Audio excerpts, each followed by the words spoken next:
Hi, my name is John Weber, and the book that I chose to talk about today is Sometimes They Come Back by Stephen King. So, the genre of this book is actually horror.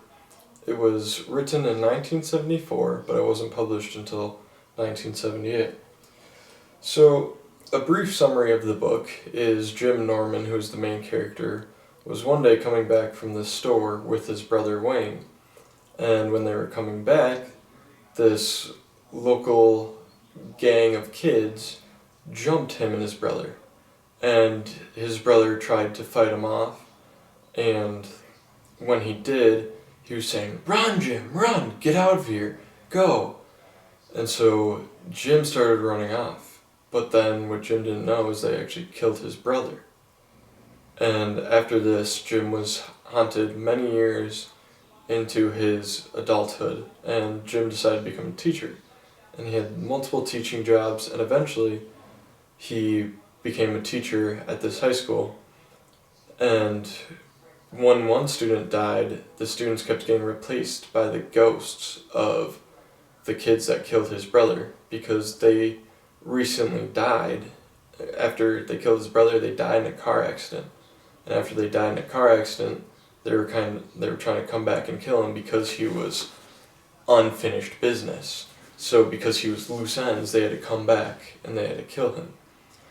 And so when one student died in real life, one by one, their ghosts would come back, which eventually almost the whole group of kids came back except for one of them that actually lived, or split man from the group, as one of the characters would say.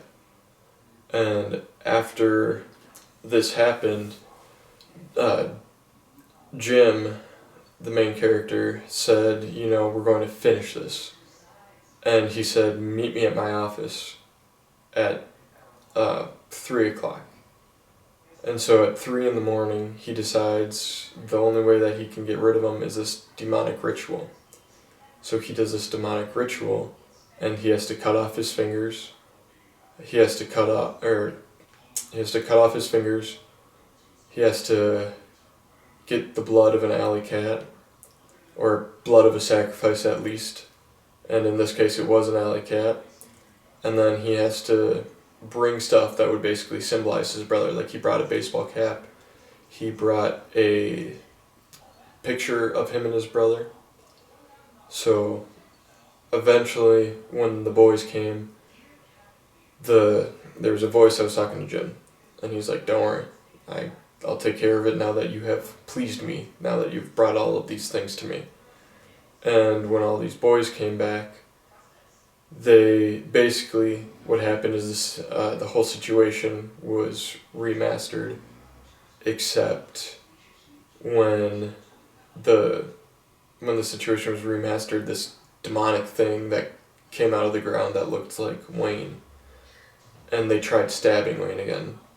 But then instead, when they stabbed him, they just burned up and disappeared. So the purpose of the book was to entertain and create suspense in the reader, and really just make this fear kind of into the reader.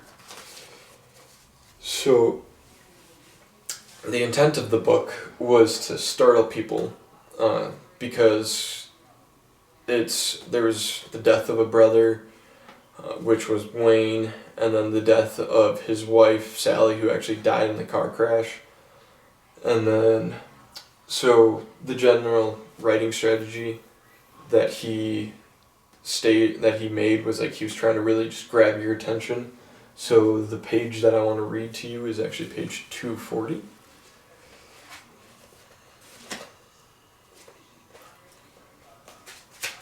So in page 240, it says, he opened the morning paper, sipping his coffee, and saw the headline about halfway down. God, he said, splitting his wife's ease flow of the morning chatter. His belly felt suddenly filled with splinters. Teenage girl falls to her death. Catherine Slavin, a 17-year-old junior at Harold Davis High. Either fell or was pushed from the roof of her downtown apartment house early yesterday evening. The girl who kept a pigeon coop on the roof had gone up with a sack of feed, according to her mother. Police said an unidentified woman in a neighboring development had seen 3 young boys running across the roof at 6:45 p.m., just minutes after the girl's body. Continued page 3. Jim, was she one of yours? But he could only look at her mutely. So really, that's just trying to grab your attention. The other paragraph that I want to read is from page 253, and I say this because the timing is difficult. So what I mean by that is it actually kind of jumps around from different time periods, from, a little bit ago to a long time ago to then eventually like today's age, so like the now in the story. So what I mean by this is those ghosts were actually killed back in the 1950s, because they keep using 1950s language. Like, for example, one of the characters keeps saying dad or split man, and Jim kept saying, dude, no, like, nobody talks like that anymore. That's not cool. Nobody says that. Jim actually did say it says dead as Buddy Holly. So you have to kind of set this timeline in your head, because one moment you'll be going through Jim's day, and then the next moment he'll have a flashback back to like when his brother died, and he'll just keep remembering slight little details. And so I'm going to read this passage from page 253 to you. Vinny looked at the door, then back at Jim. He smiled. He said, I was wondering if you'd ever get down to it. Really, Jim said. Scared you the other night in the phone booth, right? Scared you the other night in the phone booth, right, Dad? No one says Dad anymore, Vinny. It's not cool. Like, cool's not cool. It says Dad is Buddy Holly. I talk the way I want, Vinny said. Where's the other one? The guy with the funny red hair. Split man. But under his studied unconcern, Jim sensed a weariness. He's alive, isn't he? That's why he's not here. He's alive and he's 32 or 3. The way you would be if... Bleach was always a drag. He's nothing. Vinny sat up behind his desk and put his hands down, flat on the old graffiti. His eyes glittered. Man, I remember you at the lineup. You looked ready to piss your little old corduroy pants. So then, from there, it was in the present, so Jim was talking to Vinny. So it was in the present, Jim was talking to Vinny. And when Jim was talking to Vinny, it goes from, okay, here we are now, today, how I need to cover up split ends, to then the flashback of when Vinny saw Jim looking at the lineup.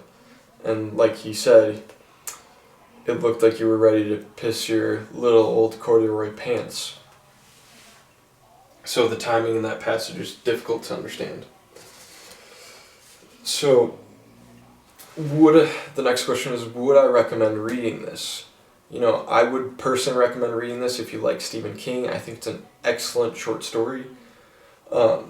Except the things that I would like to say is, only read this if you really kind of like a puzzle.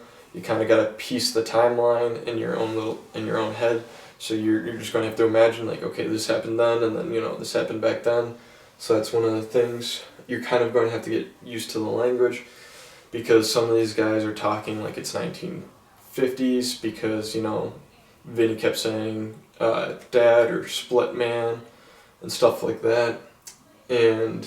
But Jim, he's talking like it's current day, which is 1974 in the book. So you're just going to have to get used to kind of changing back and forth between these two different types of dialogue. So thank you for listening to my book talk.